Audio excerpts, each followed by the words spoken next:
जी। नीतीश कुमार ने शुरू से ही अपने आसपास राजनीति घुमाई है। अगर चिराग की बात करें तो शायद शायद जो चर्चा चल रही है वो प्रशांत की तरफ भाग सकते हैं। सारे प्रत्याशी जब महागठबंधन के उतर जाएंगे, सीटें तय हो जाएंगी, तब मैन टू मैन जी। वॉरफेयर करने में बीजेपी को आसानी होगी। मुझे लगता है कि मांझी और चिराग को और उपेंद्र कुशवाहा को फंसाने की इस रणनीति में भाजपा और जदयू बहुत सफल हो गई है। नोरमा ग्रुप, जो सोचता है वो करता है।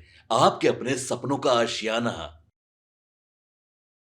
नमस्कार, स्वागत है आप सभी का भारत लाइव के इस खास कार्यक्रम में, जिसका नाम है जांच पड़ताल। और आज जांच पड़ताल के इस चैप्टर में हम बात करेंगे नीतीश कुमार के बड़े खेल को लेकर। देखिए, बिहार की सियासत में फिर से खेल का माहौल बन रहा है। नीतीश कुमार के पैतरे एक बार फिर से हलचल मचाते नजर आ रहे हैं। इस बीच बता दें कि चिराग पासवान और उपेंद्र कुशवाहा के लिए भी नई समीकरण जो है वो खतरे की घंटी बन रहा है। तो ऐसे तमाम मुद्दे हैं, और आखिर क्या बिहार में अंदर ही अंदर खेल हो रहा है दोनों गठबंधनों के बीच, इस पर हम चर्चा करेंगे।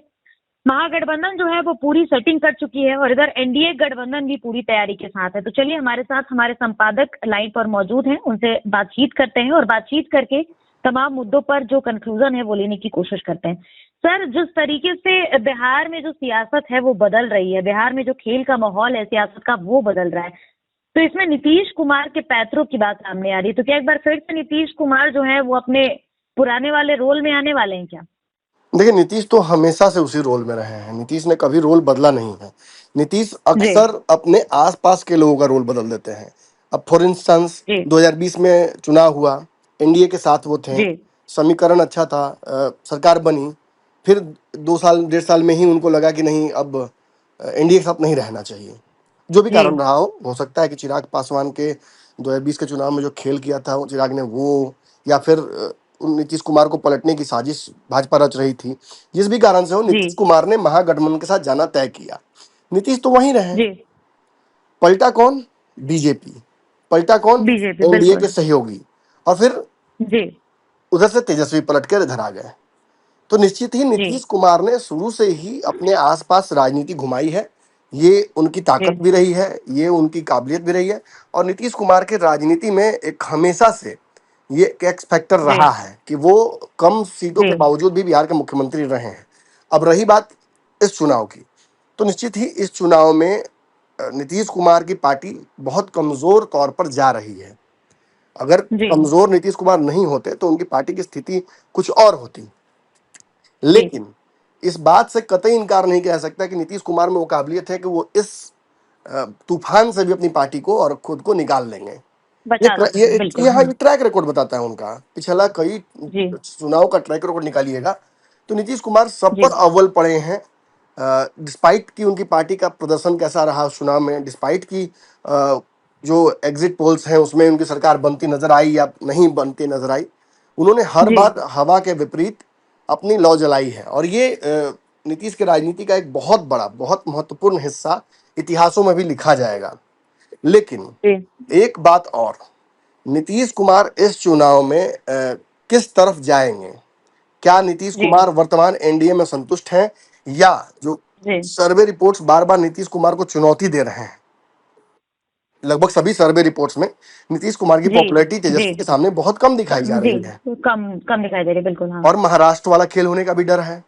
भाजपा जी। की चुप्पी, अमित शाह के बयान, चिराग पासवान का हमला, ये सब कुछ एक कॉकटेल क्रिएट कर रहे हैं जो कि बहुत डेडली है नीतीश कुमार के लिए। लेकिन मैं फिर दावा जी। करता हूं यति कि नीतीश कुमार यहां से भी खुद को निकालने की क्षमता बिल्कुल रखते हैं। आप उनके जी। बॉडी लैंग्वेज को, आप उनके मानसिक स्थिति को आप एनालाइज करते रहिए। फर्क नहीं जी। पड़ता है। नीतीश कुमार को जहां अपनी उपस्थिति सबसे मजबूत दिखानी होती है वहां वो दिखाते हैं।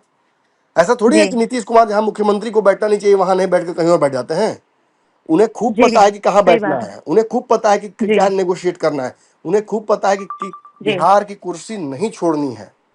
और यही जी। कारण है कि नरेंद्र मोदी हो, चिराग पासवान हो, या कोई भी एनडीए का नेता, उपेंद्र कुशवाहा फॉर इंस्टेंस, ये सभी भले जी। नीतीश कुमार को पसंद करें ना करें, ये उनके चॉइस हो सकता है, बट दे कैन नॉट जी। डिनाई कि नीतीश कुमार ही मुख्यमंत्री का अगला चेहरा भी होंगे। जब अमित शाह जी। ये बात कहते हैं कि अभी तक तो नीतीश कुमार हैं, तो वो जरूर इंप्लाई करते हैं कि आगे परिस्थितियां बदल सकती हैं। लेकिन इमीडिएटली कहीं दूर पर स्थिति बदलते तो एक पत्रकार के तौर पर मुझे भी नहीं नजर नहीं आ रहा है।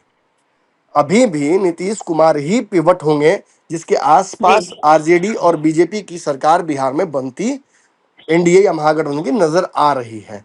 तो वैसी स्थिति में नीतीश जी कुमार सीटों का एक बहुत बड़ा हिस्सा अपने पाले में रखेंगे।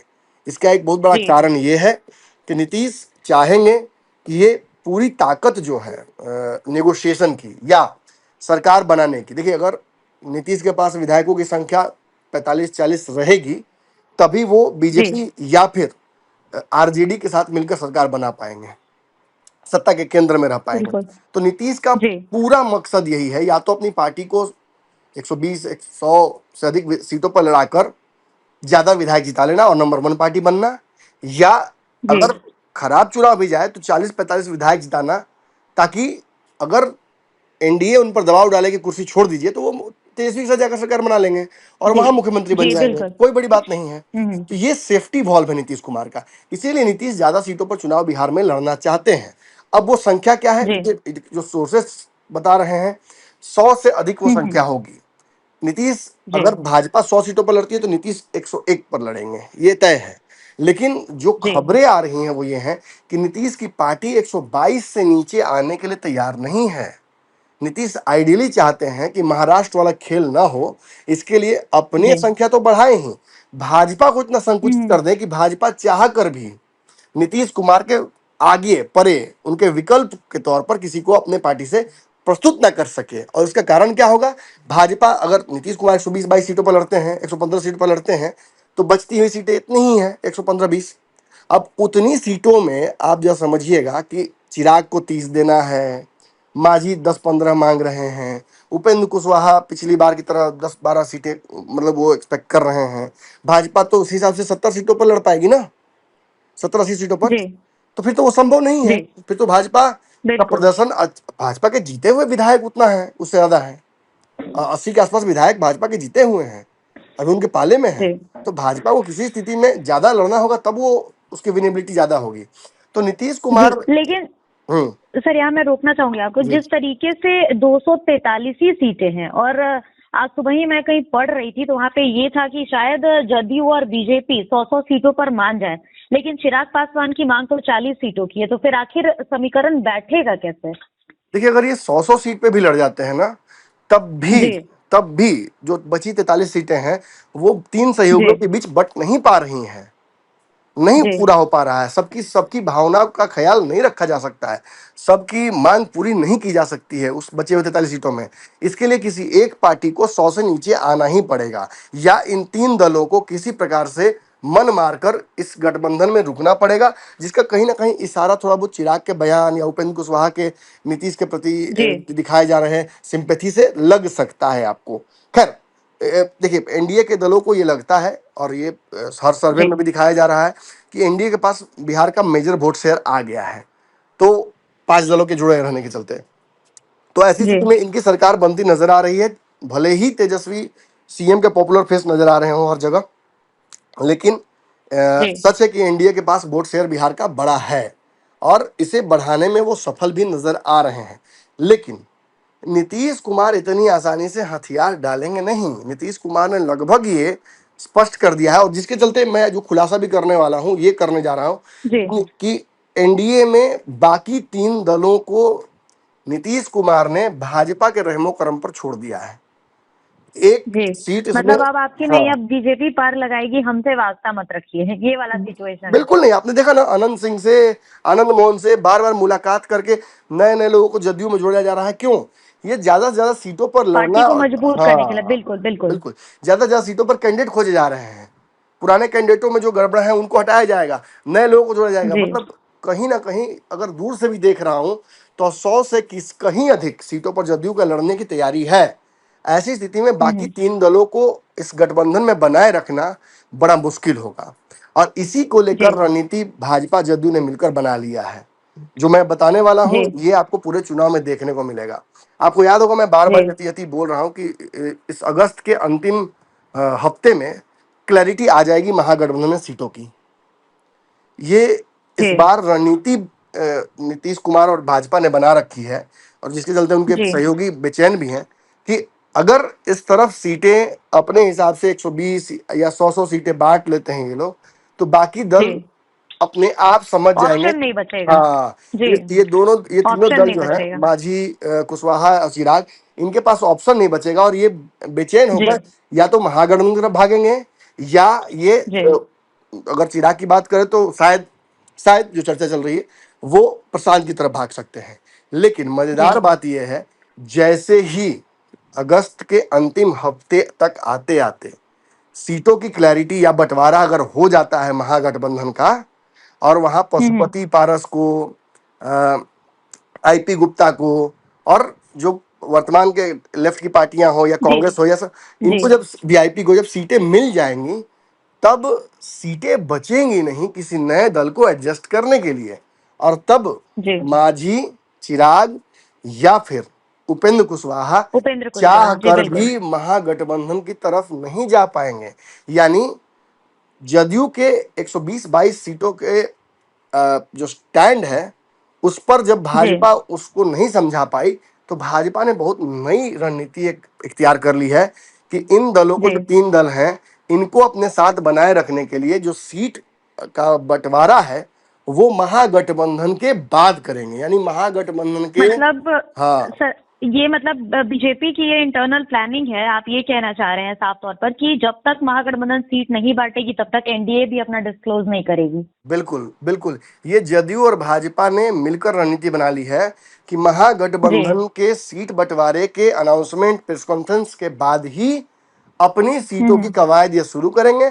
इसके बाद देखिए, चिराग भले कह दे कि वो प्रशांत के साथ चले जाएंगे, लेकिन ऐसी कहीं कोई जी, चर्चा चर्चा तो नहीं दिख रही है। ऐसी कोई जी, रेड कारपेट बिछाकर तो प्रशांत भी इंतजार नहीं कर रहे हैं। जी, जी, नहीं, आधिकारिक बयान नहीं है, ये तो बस बिल्कुल। सूत्र हैं। जी बिल्कुल। और रही बात जी, बाकी दोनों दल की, उपेंद्र कुशवाहा और मांझी की, तो मुझे नहीं लगता कि मांझी और उपेंद्र कुशवाहा प्रशांत या कहीं और जाएंगे। उनके पास एक ही ऑप्शन था कि वो नहीं, महागठबंधन की तरफ जा सकते थे। लेकिन जी, जैसे ही महागठबंधन सीटों का बंटवारा हो जाएगा, मुझे लगता है कि असंभव हो जाएगा उपेंद्र कुशवाहा के लिए और मांझी के लिए उस तरफ अपने लिए कोई भी जगह खोजना, क्योंकि सीटें ही नहीं बचेंगी। और यही रणनीति, देखिए, बिल्कुल। ये डबल एज स्वॉर्ड है, ये दो धारी तलवार है। इससे इससे जी, मतलब एक लाठी से दो शिकार हो सकते हैं। एक तो जी, आपने जो बहुत अच्छे से समझाया उस वक्त कि सारे प्रत्याशी जब महागठबंधन के उतर जाएंगे, सीटें तय हो जाएंगी, तब मैन टू जी, मैन वॉरफेयर करने में बीजेपी को आसानी होगी, एनडीए को आसानी होगी, आसानी बिल्कुल। होगी, जदयू को आसानी होगी, जी, क्योंकि ये दोनों बड़े भाई की जी, भूमिका में है।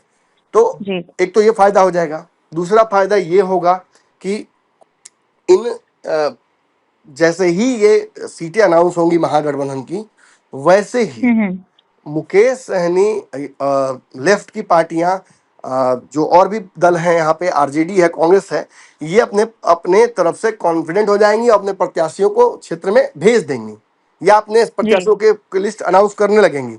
ऐसे में एक भी सीट एडजस्ट करने के लिए ना राजद के पास होगा, ना वीआईपी जी, चाहेगी कि कोई नया दल आए, वीआईपी के पास, ना बिल्कुल, कांग्रेस अपनी तरफ बिल्कुल। से कोई एक भी सीट छोड़ेगी। और उसकी वजह से मांझी, चिराग और उपेंद्र कुशवाहा एक बहुत बड़े खेल में फंस जाएंगे। उनको अगर 4 सीट दिया जाएगा, 5 दिया जाएगा, 20 दिया जाएगा, 25 दिया जाएगा, उन्हें उतना जी, मानना ही पड़ेगा। एक बार, अब एक और बात मैं बोल दूं, चिराग पासवान ने इस बात को भांप लिया है शायद, इसीलिए चिराग पासवान ने अपने इंटरव्यू में एक बात कही थी कि अभी मैं जी, एनडीए छोड़ने की स्थिति में नहीं हूँ, मैं नहीं चाहता हूँ, मैं नहीं हूँ, एनडीए बिल्कुल। एनडीए के जी, साथ हूँ, मैं खुश हूँ, सब जी, कुछ ठीक है। लेकिन यदि मेरा जी, सम्मान नहीं किया जाएगा, हमने जो हाँ, जी, उनका डिमांड्स कहना रखी है हैं, कि हाँ सम्मानजनक, हाँ जी, सम्मानजनक अगर सीटें नहीं आती हैं तो फिर हाँ हम दूसरा विकल्प देख सकते हैं, बिल्कुल। ये उनका और कहना है। वैसी स्थिति में हम तैयार हैं, हम किसी तरफ जा सकते हैं, हम अपने लिए रास्ता खोज जी, सकते हैं। और बिहार में एकमात्र जी, पार्टी हमारी रही है जो अब तक गठबंधन छोड़कर हमने अलग लड़ा है चुनाव। बाकी किसी को हिम्मत जी, नहीं हुआ है, ना कांग्रेस, ना राजद, ना जदयू, ना बीजेपी। तो वैसी स्थिति में यदि अगर मैं तैयार हूं और परिस्थितियां बनती हैं, तो मैं उस तरफ जा सकता हूं, हम्म, अगर मुझे इज्जत नहीं मिलेगा। लेकिन अगर चिराग के इस बयान को छोड़ दें, तो किसी और जी, दल ने ऐसा बयान नहीं दिया है। बाकी हम्म, सभी दल जानते हैं कि उनकी मजबूरी है कि वो जी, वर्तमान गठबंधन में कम सीटों के साथ भी एडजस्ट करें।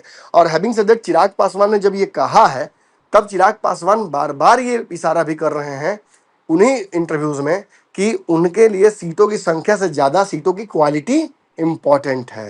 जी, चॉइस जी, ऑफ सीट्स उन्हें ज्यादा इस वक्त चाहिए, रदर देन की नंबर्स। तो कहीं ना कहीं चिराग जी भी बोल तो रहे हैं कि वो रास्ता अख्तियार कर सकते हैं बाहर जाने का फिर से, या तीसरे मोर्चे की तरफ, लेकिन उनकी भी इच्छा अंदर से ऐसी नजर नहीं आ रही है। दूर से हम भी बैठकर विश्लेषण कर रहे हैं काफी दिनों से, तो मुझे भी जी लगता है Chirag Paswan will not take that risk. मुझे लगता है कि मांझी और चिराग को और उपेंद्र कुशवाहा को फंसाने की इस रणनीति में भाजपा और जदयू बहुत सफल हो गई है।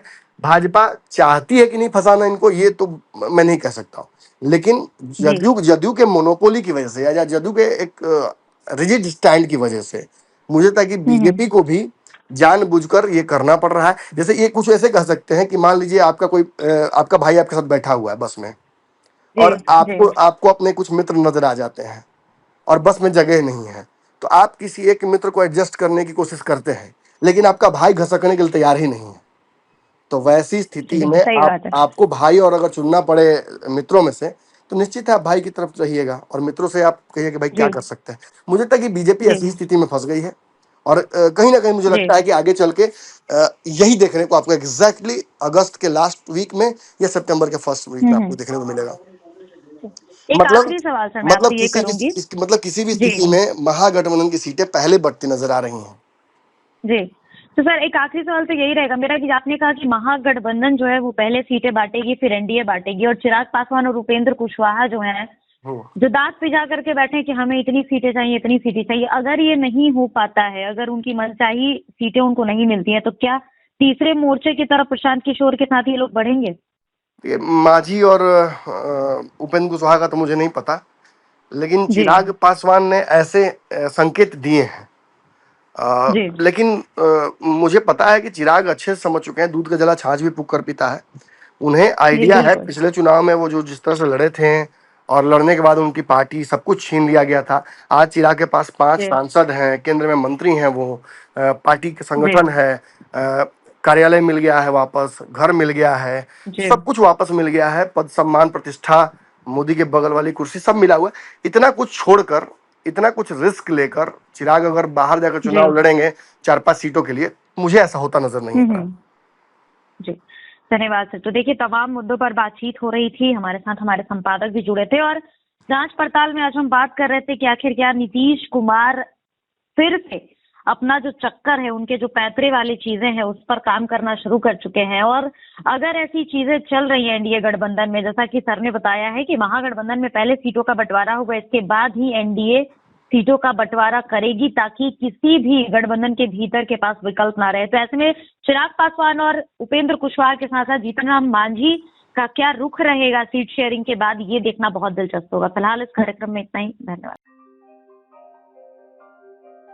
आपके सपनों को हमने सजाया है, ई होम्स पैनोरामा को हमने बनाया है। ई होम्स मेरा एक सपना था जिसपे मैं पिछले 4 साल से काम कर रहा था। हमने जो बनाया है वो सबने है माना। ई होम्स पैनोरामा में हो आपका भी आशियाना। और फाइनली हमने 2021 में इस प्रोजेक्ट को लॉन्च किया। बहुत लोग अप्रिशिएट कर रहे हैं कि पूर्णिया जैसे शहर में, बिहार के, एक तो बिहार की बात करें उसमें भी पूर्णिया जैसे छोटे जगह में इस तरह का लाइफस्टाइल देना, ये सुन के हम लोगों को बहुत अच्छा लगता है। ई होम्स में हमने कुछ और भी किया है, जैसे हम जिस जगह में रह रहे हैं हमारे फैमिली सिक्योर हो, उनको सिक्योरिटी का ध्यान में रखा है। आपकी सुविधा और सुरक्षा आपके लिए खास है, ये आपका विश्वास है। इसमें आर्टिफिशियल इंटेलिजेंस का 7 लेयर सिक्योरिटी का हमने इस्तेमाल किया है। लस ग्रीन कैंपस को बनाया है, यदि हमारा बाउंड्री वाल है तो वो वर्टिकल गार्डन है। ये जितनी भी फैसिलिटी होता है एक इंटरनेशनल टाउनशिप में ई होम्स है, ये हम लोग विश्वास नहीं कर पा रहे हैं। जो भी हमारे मित्र दोस्त या जो भी हमारे बाहर के बाहर आते हैं तो हम लोगों को बहुत अच्छा सुनने को मिलता है और बहुत अच्छा क्रेडिट मिल रहा है। वो सारा हमने सिर्फ एक बिल्डिंग नहीं बनाया, हमें एक बहुत अच्छा लाइफस्टाइल दिया ई होम्स में, और मेरा एक सपना था जिसको मैं आज फुलफिल होते हुए देख रहा हूँ। ये आपका आवास है। ई होम्स पैनोरामा में अब आपका निवास है। E Homes Panorama, luxurious lifestyle redefined. Panorama group, जो सोचता है वो करता है। अगर ये वीडियो पसंद आई और वह बिहार के राजनीति और बिहारियत से सरोकार रखेनी तो सब्सक्राइब बटन दबा के चैनल के सब्सक्राइब कर ली। ओजे एगो घंटी बा, ओकरा बटन दबा देला से कुल सटीक और मारक खबर रुआ मुफ्त में मिल जाई। अगर रुआ पत्रकारिता के हमनी के नया प्रयोग में सहयोग कर चाहतानी तो ज्वाइन बटन दबा दी। पेटीएम नंबर नोट कर ली 93868167